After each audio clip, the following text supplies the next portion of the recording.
एक पल के लिए कल्पना करें कि आपने अपने बारे में जो कुछ भी विश्वास किया है, जो आपको जीवित बनाता है, जो आपको परिभाषित करता है, वह सब झूठ पर आधारित है। यह कोई हानिरहित छोटा झूठ नहीं है, नहीं, एक बहुत बड़ा झूठ, हजारों साल पुराना, जो सदियों तक फैला रहा और आपको बार बार बताया गया जब तक कि आपने इसे बिना किसी सवाल के स्वीकार नहीं कर लिया।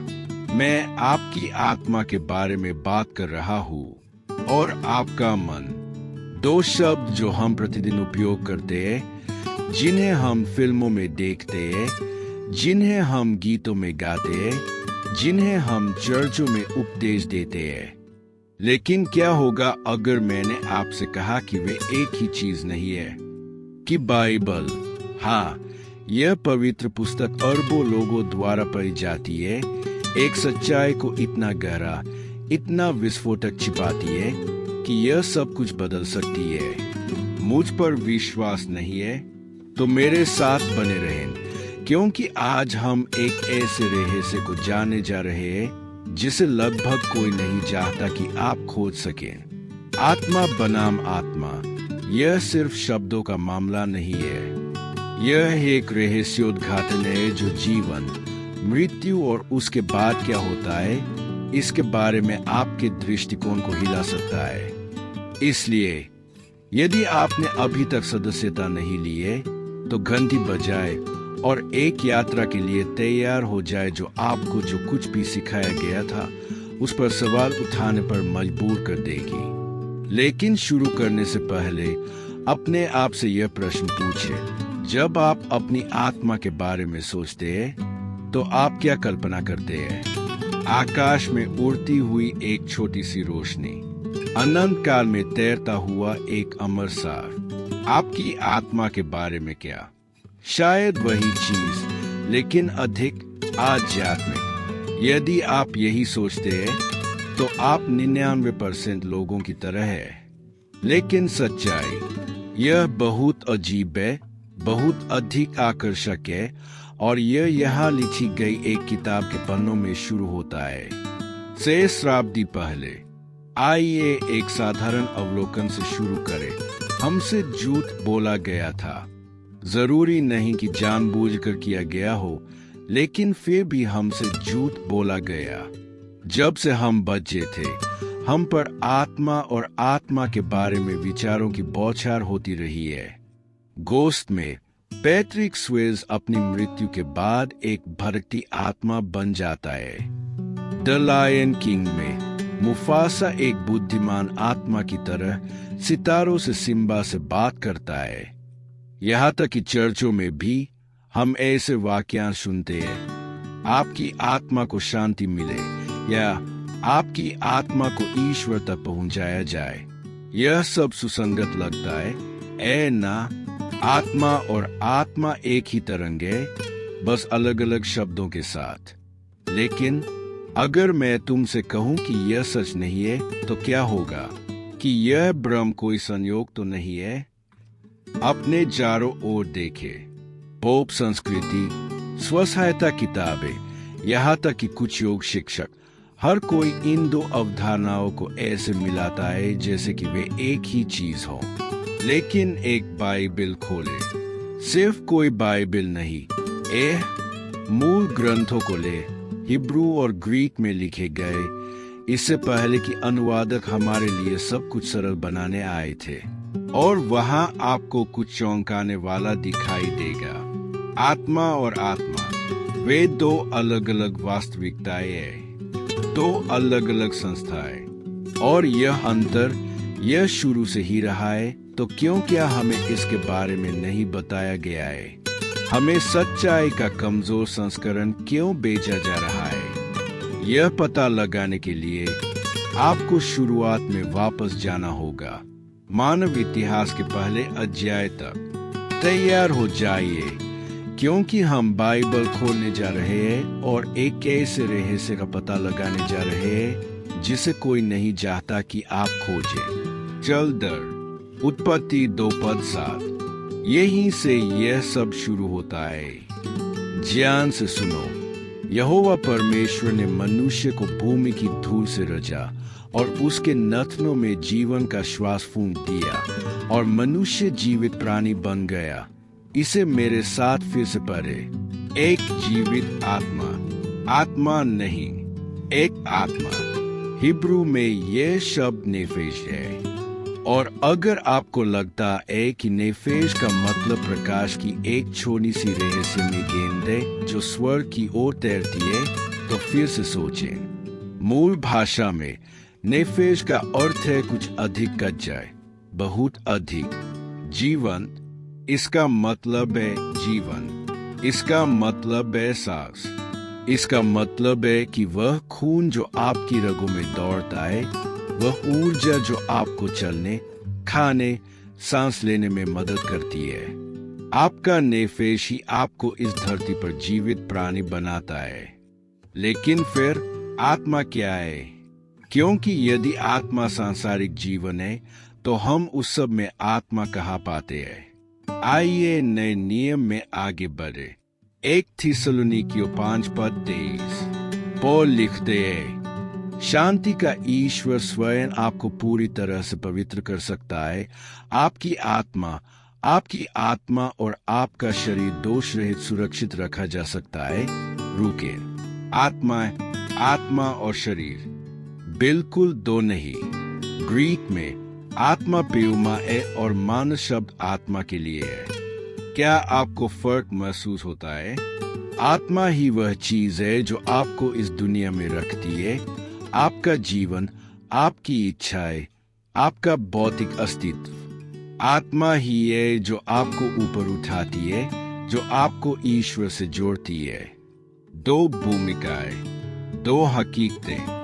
और फिर भी लगभग सभी आधुनिक अनुवादों में ये शब्द मिश्रित, गुंधले है, जैसे कि किसी ने तय कर लिया हो कि यह हमारे लिए बहुत जटिल है। लेकिन क्यों? वे हमसे यह बात क्यों छिपा रहे हैं? मेरे साथ बने रहें, क्योंकि हम और भी गहराई तक खुदाई करने जा रहे हैं, और जो हमें मिलेगा वह आपकी रीढ़ को ठंडक पहुंचा सकता है। यदि यह सब मूल ग्रंथों में इतना स्पष्ट है, आत्मा के लिए नेफेश, आत्मा के लिए रूजा न्यूमा, तो हम इसके बारे में लगभग कभी क्यों नहीं सुनते हैं? हम चर्चों में, किताबों में, चर्चाओं में दोनों को ऐसे क्यों मिलाते रहते हैं जैसे कि वे एक ही चीज हो? यह कोई दुर्घटना नहीं है।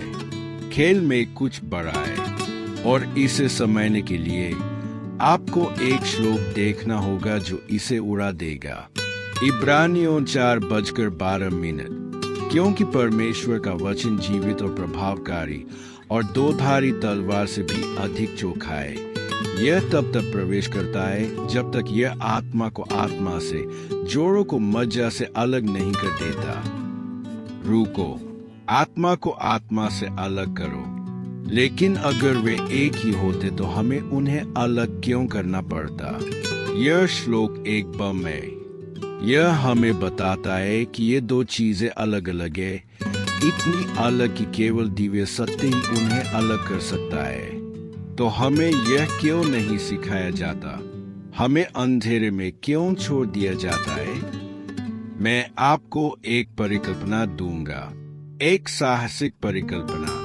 क्या होगा अगर यह भ्रम एक भूल नहीं बल्कि एक रणनीति थी?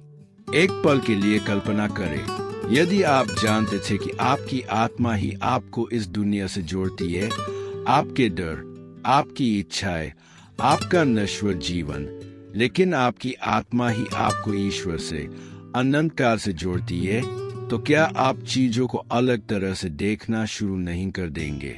क्या आप आश्चर्यचकित नहीं होंगे कि वास्तव में क्या मायने रखता है? शायद यह सच्चाई बहुत खतरनाक है।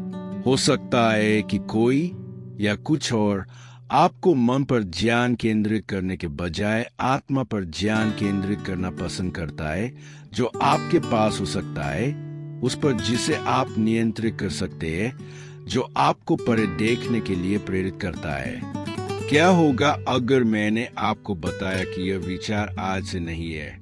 आइए अनुवादों के इतिहास पर वापस जाएं।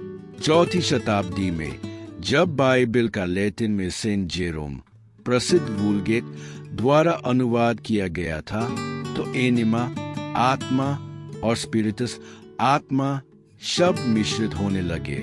क्यों? क्योंकि लैटिन में हिब्रू या ग्रीक के समान सटीकता नहीं थी और सदियों से इस अस्पष्टता ने जोर पकड़ लिया। संयोग या लोगों को इसमें रखने के लिए जानबूझकर किया गया विकल्प अनकार। तो यह आपके लिए क्या मायने रखता है? यदि आत्मा और रूह दो अलग अलग चीजें हैं, तो यह हर चीज को फिर से परिभाषित करती है। आपकी आत्मा ही आपको हंसाती है, रुलाती है, प्यार करती है, नफरत करती है। इस नाजुक शरीर में यह आपका जीवन है। यह चिंगारी है जो तब बुझती है जब आपका दिल रुक जाता है। लेकिन आपका दिमाग यह कुछ और है। जब सब कुछ बिखर जाता है तो यही बचता है। यह वह है जो उठ सकता है, परमात्मा के साथ संवाद कर सकता है, मृत्यु से बच सकता है। और यदि बाइबल सही है तो आप आज क्या पोषण करते हैं? आपकी आत्मा या आत्मा यह निर्धारित करती है कि आप कल क्या बनेंगे। इसके बारे में सोचो। आप आत्मा की इच्छाओं का पीछा करने में कितना समय व्यतीत करते हैं? धन, प्रसिद्धि, सुख और आप अपने मन को विकसित करने में कितना समय व्यतीत करते हैं? आपका वह हिस्सा जो शाश्वत के लिए तरसता है, जो शांति चाहता है, जो समयना चाहता है। यह अंतर एक व्यक्तिगत क्रांति है, अलग ढंग से जीने की कुंजी। और यह एक सरल संकेत से शुरू होता है। एक बाइबिल उठाओ, इन छंदों को स्वयं पढ़े, नेफेश और रूच, मानस और न्यूमा की तलाश करें। देखें कि हमने क्या कभी नहीं बताया। आप आत्मा बनाम आत्मा, यह सिर्फ एक शब्दावली पाठ नहीं है। यह पवित्र शास्त्र में छिपा हुआ सत्य है जो आपका जीवन बदल सकता है। लेकिन इसके लिए मेरी बात मत मानना। खोदना, खोजना और अपने आप से पूछे, यह भेद इतने लंबे समय तक क्यों छिपा रहा? क्या होगा अगर यह उन रहस्यों की शुरुआत थी जो हम आपसे छुपाते रहे हैं? अगर इस वीडियो ने आपकी आंखें खोल दी है, तो एक अंगूठा छोड़े, इसे किसी ऐसे व्यक्ति के साथ साझा करे जिसे इसे सुनने की जरूरत है, और मुझे टिप्पणियों में बताए, क्या आप जानते हैं कि बाइबल ने यह अंतर बनाया है? या क्या यह पहली बार है जब यह सच्चाई आपके सामने प्रकट हुई है? और भी अधिक रहस्यों का पता लगाने के लिए अगले वीडियो में मिलते हैं। जल्द ही मिलते हैं।